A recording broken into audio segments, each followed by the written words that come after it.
વસ્તી ગણતરી કામગીરીને ઓન ડ્યુટી ગણવાની માંગ. દિયોદરમાં શિક્ષક સંઘોએ મામલતદારને આવેદનપત્ર આપ્યું.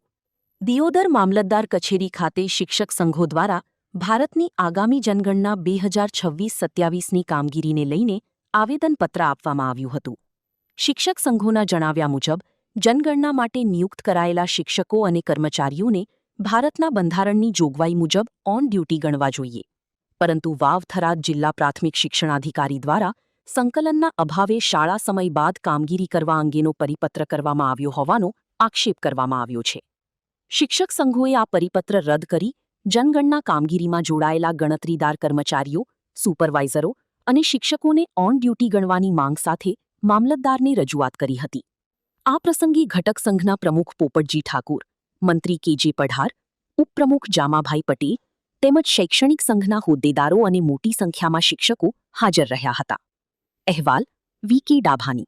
આજ રોજ વસ્તી ગણતરીમાં જે ઓન ડ્યુટી ઓર્ડર રદ કરવામાં આવ્યો હતો ડીપીઓ સાહેબ દ્વારા, એના બાબતે અમે અહીંયા મામલતદાર સાહેબને આજે રૂબરૂ મળ્યા અને દરેક જિલ્લામાં ઓન ડ્યુટી આપવી એવો પરિપત્ર થયેલો છે. પણ બનાસકાંઠા જિલ્લામાં વિસંગતતા જોતા આજે અમે મામલતદાર સાહેબને મળી અને જનગણના અધિનિયમ પ્રમાણે જનગણના અધિનિયમ 15 એ પ્રમાણે અમે ઓન ડ્યુટીની માગણી કરી છે.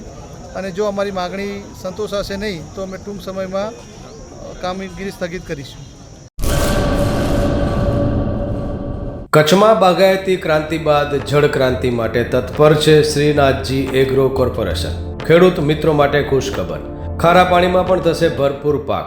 સબમર્સિબલ પંપના ડીલરો, ઇરિગેશનના ડીલરો અને એગ્રો સર્વિસ સેન્ટરના વેપારીઓ માટે બહોળા વેપારની સુવર્ણ તક એટલે કશ્યપ એન્ટીસ્કેલ સિસ્ટમ.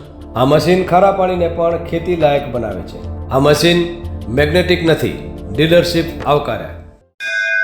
મોંઘું બિયારણ વાયું, સારું ખાતરય નાખ્યું, પણ આ ખારા પાણીને લીધે પાકનો ઉગાવ નો થયો તે નો જ થયો અને ઉપજય નો નીકળી. ભલા માણા મૂંઝાય છે શેનો?